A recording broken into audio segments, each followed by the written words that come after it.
Hello everyone, I am possible class में आप सभी का स्वागत है। इस वीडियो में हम स्टार्ट करने वाले हैं 6th स्टैंडर्ड की ज्योग्राफी का लेसन नंबर 5, पृथ्वी के प्रमुख परिमंडल। ये चैप्टर हमने ऑलरेडी स्टार्ट कर दिया है और इसका जो इंट्रोडक्शन वाला पार्ट है वो हमने ख़त्म कर दिया है, जो कि बहुत ज़्यादा इम्पॉर्टेंट है। सीटेट में ये चैप्टर्स में से बहुत सारे क्वेश्चंस आते हैं। तो आज हम डिस्कस करने वाले हैं भूमंडल के बारे में। तो अंत तक ज़रूर देख के जाइएगा कि इसमें से कौन से क्वेश्चंस एग्जाम्स में आते हैं और कैसे कैसे क्वेश्चंस इसमें से बन सकते हैं। ठीक है, चलिए, टॉपिक है हमारा भूमंडल। तो पृथ्वी जो है, मतलब भूमंडल क्या है? तो पृथ्वी का जो ठोस भाग है, मतलब पत्थर से बना हुआ भाग जो है, इसी को हम क्या कहते हैं? भूमंडल कहते हैं। ठीक है, यह जो है ना भूपर्पट्टी की चट्टानों तथा मिट्टी की पतली परतों का बना होता है। किसका बना है ये? समझ लीजिए हमारा अर्थ है, और ये जो क्रस्ट है ना, हम लोग इस क्रस्ट पे हम लोग रहते हैं, राइट है ना, ऊपर वाले एरियाज़ में ही रहते हैं। और ये किसका बना हुआ है? पत्थरों और पतली परतों के मिट्टी का बना हुआ है। तो इसी पे हम रहते हैं। इसी को क्या कहा जाता है? भूमंडल कहा जाता है, जिसमें जीवों के लिए पोषक तत्व पाए जाते हैं, है ना। क्योंकि जो हमारी मिट्टी है उपजाऊ मिट्टी है, बहुत सारे उसमें पोषक तत्व होते हैं, तो जो भी हम बोते हैं वो अच्छे से ग्रो हो जाता है ना। चलिए आगे देखते हैं। जो हमारी पृथ्वी की सतह है ना, इसको 2 भागों में बांटा गया है। कितनी भागों में बांटा गया है? 2 भागों में। ठीक है, जो बड़ा स्थलीय भाग है, स्थल मतलब कि जो ज़मीन वाला भाग है ना, ठीक है, इसको हम क्या कहते हैं? महाद्वीप के नाम से उसे हम जानते हैं। जैसे कि आप जानते होंगे महाद्वीप को इंग्लिश में कॉन्टिनेंट कहते हैं, है ना। और जो महाद्वीप है, टोटल कितने महाद्वीप है हमारे पास? टोटल 7 महाद्वीप है। ठीक है, और इस महाद्वीप को याद करने के लिए मेरे पास एक ट्रिक है, ठीक है ना, क्योंकि ये याद करना बहुत ज़्यादा डिफ़िकल्ट होता है। So eat an apple as a snack. ठीक है, एज ए स्नैक। अब देखें, ई से क्या हो जाएगा आपका? ई से आपका हो जाएगा यूरोप। ई से क्या होगा आपका? यूरोप। एन से हो जाएगा एंटार्क्टिका। ए से हो जाएगा आपका अफ्रीका। एस से हो जाएगा आपका एशिया। ए से हो जाएगा आपका, क्या बाकी रह गया है अभी? ऑस्ट्रेलिया। Yes, Australia. और एस से हो जाएगा आपका साउथ अमेरिका। एन से हो जाएगा नॉर्थ अमेरिका। ठीक है, तो इसके हेल्प से आप ये सारे महाद्वीपों को आराम से याद कर सकते हैं और उसको आप जीवन काल में कभी भी नहीं भूलेंगे। ठीक है, तो जो स्थल का बड़ा सा जो भाग होता है उसको महाद्वीप बोलते हैं। ठीक है, और जो बड़े जलाशय का जो भाग होता है इसको महासागरीय बेसिन बोलते हैं। ठीक है, जब जो बड़े बड़े जल होते हैं ना, जब बहुत बड़ा, तो इसको हम क्या बोलते हैं? महासागरीय बेसिन के नाम से जाना जाता है।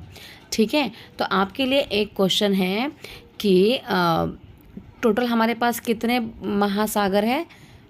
5 महासागर है ना।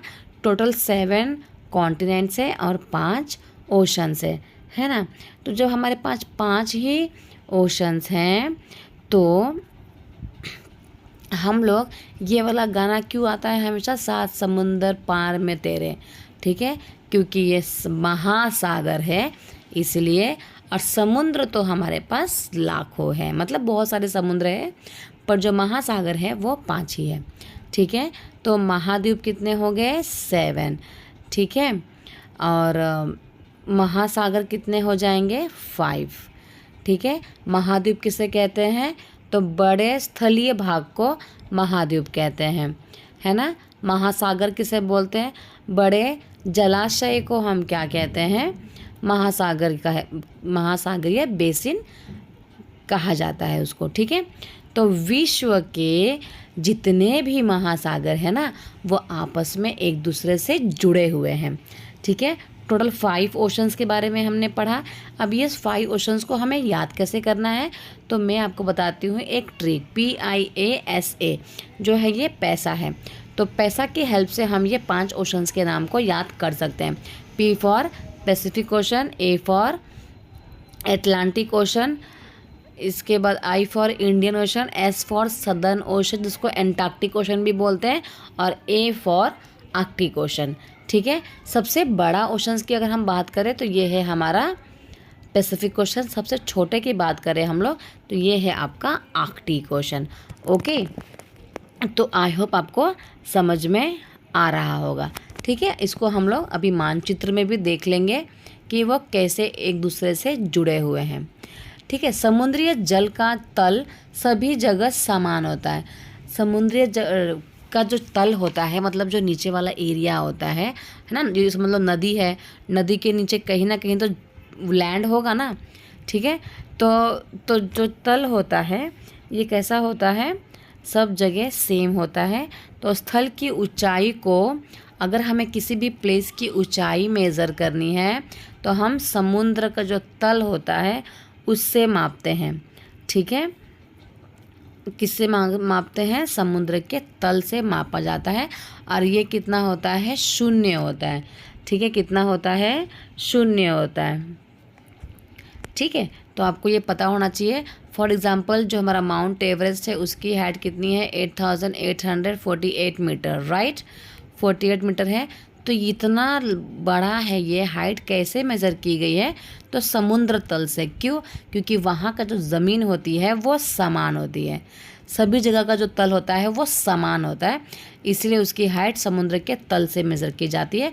तो अगर समझ लो यहाँ पे समुद्र का तल है तो मैं इसको कितना मानूंगी, 0। ठीक है, इसके बाद वहाँ से उसका मैं हाइट मेज़र करूँगी। तो आई होप आपको समझ में आ गया होगा। चलिए आगे देखते हैं।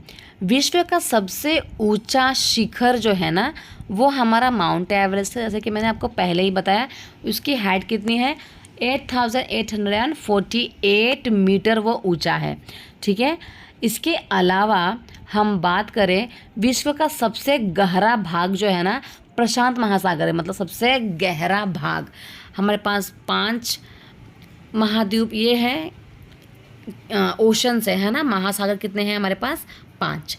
ठीक है, वो पांचों में से सबसे गहरा अगर हम महासागर की बात करें तो वो जो गहराई है वो प्रशांत महासागर में पाई जाती है।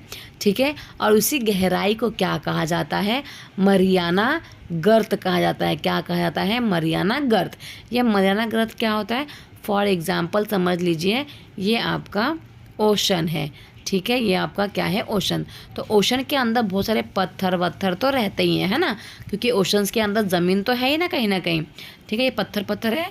अब यहाँ पे मतलब ये पत्थर जो है कितनी ज़्यादा गहराई पे है, 11,022 मीटर। ठीक है, तो ये ना ऐसा मतलब ऐसा एक ट्रेंच बनाती है, गर्त बनाती है, इसी को हम क्या कहते हैं, मरियाना गर्त। और ये कितना ज़्यादा गहरा है, मतलब कि माउंट एवरेस्ट से भी ज़्यादा इसकी हाइट है। कितनी हाइट है, 11,022 मीटर है। तो क्या आप कल्पना कर सकते हैं कि समुद्र की गहराई जो है वो पृथ्वी के सबसे ऊंचे भाग से इतनी अधिक हो सकती है ना। पृथ्वी पे तो सिर्फ 8,848 मीटर तक ही हाइट है ना, बट इससे ज़्यादा हाइट तो ज़मीन मतलब प्रशांत महासागर के अंदर पाई जाती है। तो जो मरियाना गर्त है इसकी गहराई कितनी है, 11,022 मीटर, है ना। तो आई होप आपको समझ में आ गया होगा कि किस प्रकार से हम जो हाइट है, किसी भी चीज़ की हाइट मापते हैं। किससे मापते हैं, समुद्र के तल से। क्यों समुद्र के तल से, क्योंकि तल का पूरे वर्ल्ड में जो समुद्र तल होता है उसका हिस्सा समान होता है, तो इसी से वहाँ से सबकी लैंड जो है उसका हाइट मापी जाती है कि वो कितने ऊंचाई पे बसा हुआ है। ठीक है, तो आज के लिए इतना ही। आई होप आपको वीडियो समझ में आया होगा। वीडियो अच्छी लगी होगी चैनल को सब्सक्राइब कर लीजिएगा, लाइक कमेंट शेयर ज़रूर कीजिएगा। मिलते हैं नेक्स्ट वीडियो में। Thank you so